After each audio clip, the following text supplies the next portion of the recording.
So, guys, let's jump right on into the game, as we do have spawning up to our top right-hand corner here. As our pink Zerg, he goes by the name of Millennium's Goswser. And down in the bottom left, considered to be the best StarCraft 2 player in the world, the second money-winningest player of all time, LGIM's MVP. I would like to note that, again, I would not be surprised to see some sort of early pool. Unfortunately, we have an Overlord going down, but 10 pools are becoming quite popular on this map, given the way that Life popularized them. Yeah, they can be pretty darn strong. You can see, well, a lot of Terrans playing very, very greedy and, foregoing some kind of walls and things like that. And that's where the exploitation really comes. It's pretty annoying to deal with. But that being said, didn't MKP recently defeat 2 6 pools in a row or something? Who was that? I can't. I can't remember. That was so huge, and it's amazing that I cannot retrieve the name. So sorry. Oh well. Oh. No worries. But yeah, I mean, players are getting better at dealing with those sorts of crazinesses again. There's the is there no pool yet from Goswser? As expected, the wall-in from MVP. He's really been liking this 15 gas, then command center build. Would not be surprised to see that. It allows you to get a pretty reasoned timing on the factory. So now we'll see if he wants to actually execute that kind of thing. I've ever since IEM. Well, I mean, I was always a big fan of MVP to begin with, but IEM Cologne with Gamescom, just the way in which MVP took that tournament against predominantly Zergs in the later stages was phenomenal. So you can never really doubt MVP's potential to deal with Zergs with just his way of doing it. And I'm curious, because I haven't seen MVP play for maybe for a little while now, so I'm curious to see what he's actually going to bring out here. There's the expand, as expected. Nothing out of the ordinary there. One Marine has made its way out to just do a little bit of Overlord hunting, and Goswser, yep, doing a little standardness. The play that we see most Zergs doing nowadays is to go for quadruple Queen. Really easy way to get the creep spread going early, really easy way to make yourself just comfortable and happy and defended and warm. It's a nice thing to use. The 4 Queens provide ample firepower to deal with little pokes early on, and provide equal blocking potential as well, just in case Hellions want to run around and you position your Queens in between buildings and stuff, just to make sure your opponent cannot exploit any of those little gaps that he may find. Wow, another command center going down. Looks like, this is the sort of play that you would expect a Korean to do against a foreigner. I just play better than you, so I'm going to macro better. And look at this MVP. Look at this greedy play. He's floating his frickin' barracks to kill a frickin' Overlord. Well, it's fun. It's the one way to really get the Overlord this early on. But you're right, it's greedy, because now he doesn't really have that as many Marines as he would have had before. He doesn't have the add-on that he potentially could have had before. And from there, he leaves himself even more vulnerable after going for this 3rd command center. So, just mining a lot of gas as well. I wonder where he's going to go with this in this game. I'm very interested to see his tactic of choice. Well, that's fine. I mean, all those delays are more than worth it, because he got to get some huggles from an Overlord. Barracks, as you know, are a notoriously lonely building. And Overlords, as you know, are notoriously fuzzy and round and spherical. So it's basically like going up to some sort of Pokemon when not in combat. You just want to pet it. Oh god, you shouldn't have said Pokemon, because the new Pokemon trailer's just come out and I'm super excited. Oh, dear me, Day 9, sorry.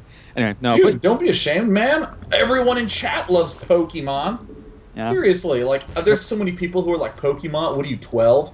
And then, what is it, time to get on an airplane flight? Well, good thing I brought this Vista, so I can just play like crazy. Or, excuse me, 3DS. Whoops. Fair enough. And for now, look what Goswser is actually doing. Did you see this creep spread in the middle of the map? Is this... Yeah, this was the infamous build a hatch, cancel the hatch, and then plop down the creep tumors right away. So this is an ultra-fast creep spread while we were talking about Pokemans. Yep. Pokemon. It's cool, but so is Creep in the middle of the base. In the middle of the map, even. As for now, Goswser still does have his Roach Warren down. He's getting a few roaches out and about, morphing in his lair. But this creep spread is going to cause a little bit of a problem for MVP, because normally you feel very constricted as a Terran once the creep starts breaching your side of the map. And now it's going to breach all the quicker. And MVP is going to be at a psychological disadvantage as well as a physical disadvantage. Yeah, I mean, this is cool, because meanwhile back home we see that it's a pretty standard looking composition, getting the two this is actually what all Zergs really like doing, just going layer, double evo, and for the third base all at once. So with those few roaches, it delays things just a smidge, but because creep is so far spread out, it means that you can use those roaches to really aggressively spread the creep, which we see Goswser continuing to do. Wow, this is really cool. This is I haven't seen this too much. I know it has occurred in the past and it's fine, but I haven't seen it for quite a while, and it's so strong to do. More Zergs, I hope, employ this tactic, because again, not only the physical advantage, but the psychological advantage is really annoying to deal with. And these Hellions in the middle of the map, what are they going to do for now? They're going to be spotted instantaneously. Any single path they want to choose, they're going to be spotted, and it's not going to be easy for him to actually make anything happen with them. As expected, we're seeing this straight +1/+1. This is the standard play for Zergs in this matchup now, instantly into the Infestation Pit. Well, we're likely to see also a macro hatch begin production shortly if he really wants to go into big macro mode. although, as we've been seeing, it's these plays that I would almost say people think that you're just not allowed to do. You have to go for ultra standard. People just value doing what the norm of people are doing, because of the umbrella term standard. Oh, don't play weird. You don't play standard, man. You're not playing standard. Oh, you're going to throw away your ladder points. Well, Goswser is playing standard, but he's just throwing out this early creep spread in the middle. And there's some Hellions that are going to try to do some damage, but of course, Roach Ling and infinite preparedness of spotting, no problem. Yep, very nicely done here by Goswser thus far. Slightly supply blocked there right now, but at the same time, that'll sort itself out in just a second. The infestors are on the way with those pathogen glands going down as well, so he's taking up really nicely. Meanwhile, MVP on his side of the map is getting 1-1. He's getting a few more barracks. Does not have his third down and ready to go just yet. It's flying over there, but he's going to need that, considering the speed at which we're seeing Goswser. Oh, and a huge drop in the main. Target firing. Oh my god. Is he going to get the Baneling speed upgrade finished? Oh, Baneling speed is not done. That is a real painful moment. I mean, he's probably not going to be building that many Banelings anyways, but that's one of those contingencies that you really need up if you start running low on Infestor energy. You need to just be able to burn some gas quick to get some big damage done. Yeah, that was really impressive there by MVP, getting the damage and then just leaving and not sacrificing anything. It can take very strong discipline to know when you've done your damage, when you need to leave, and exactly how you can leave, etc. Goswser, he's still very strong in terms of the macro. He's getting his macro hatch now. Won't be surprised if he gets fourth very quickly. Jeez. Look at this dude. Yeah, look at that Xel'Naga watchtower on MVP's side. I mean, it's just these three tendrils reaching forward in the middle of the map, ready to strangle that watchtower. MVP's trying to do some drop tech around the edges, but again, with creep spread that good, it's really hard for Goswser to not see everything. Yeah, especially with his Overlord placement as well. Instantly, as this medevac moves out to the south, he gets spotted straight away by the Overlord, as well as now the creep spread of Goswser. So he's keeping a good eye on things, and there's units well prepared to deal with the drop in the main. Wow. I mean, MVP is playing well as ever. Drop in the main, drop down in the bottom right, trying to micro multiple angles, heading to the third. But Goswser is looking just strong as well. Taking the double expand in the middle, looks like, oh no, he's not actually expanding down the bottom right. Likely due to that drop. But macro hatch up, all the hatches up, mass Zergling production, Baneling speed almost done again. Well, yeah, I love the Ling Baneling Infestor mid game. It's so strong. Oh, and look at that! MVP drops a scan right as the hive is morphing in, and there's no Spire started. So I'm under the impression he's actually just going to go for Ultralisks here. He has the upgrades on the way for it. Actually, well, his 2-2 is timing out with his hive timing. That's pretty awesome. I mean, it's little refinements like that that just make all the difference. Ooh, Banelings instantly connect with that medevac, and it looks like Goswser doesn't even elect to spend any Infestor energy when it's heading away, but now is dropping to a little surround, and gosh, just look at that mini-map. There's just all those pink dots everywhere. Yeah, he's got so much vision right now. MVP's not let it breach onto his side of the map, so he's done a really good job of cleaning it up and keeping an eye when it's going to be spread. But there we go. There's the Ultralisk Cavern now on the way, as well as Adrenal Glands and 3-3, dropping in the natural once again, picking off a Queen. Nicely done there by MVP. And even trying to drop in the third as well, but not getting too much done. He's pushing the fourth. MVP's everywhere. Per usual, MVP is just looking so good. A couple of Infested Terranets get lobbed out. That's going to be really good for positioning, making sure those tanks absorb most of the fire. But look at this, the number of Zerglings, 2-2 just finishing. And oh, MVP's 2-2 was barely not finished. That's like such a key error. You have to have absolutely perfect alignment in that attack. Oh, all the Zerglings just killed off his Roach Warren for some reason. Maybe that was intentional.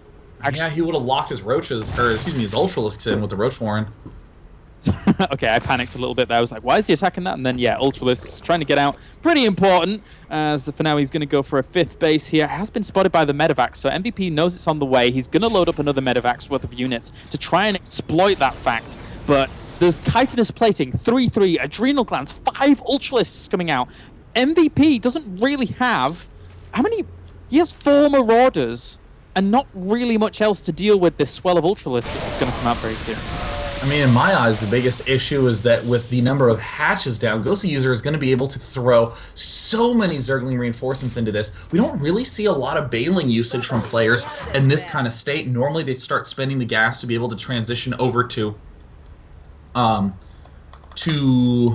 whatever it's called. To Broodlords, yes! That one. Yeah. And it looks like MVP is going to push through the middle of the map once again. He has that medevac dropping in the 5th location once again, but he's going to get pushed back. Fungal catches a few of those medevacs. Whoa. The Ultralisks. So many Zerglings waving across those siege tanks. The siege tanks in the back trying to siege up as quickly as they can do, but Baneling's connecting with so much of the bio as well. Ultralisks ripping apart the siege tanks. Goswser is on the verge of pushing back MVP to the brink. Gosh, this is just such well-executed play, start to finish, denying drop after drop after drop, slaughtering everything that MVP even attempted to do. Another drop down on the bottom right. MVP is just spreading himself too thin in these games.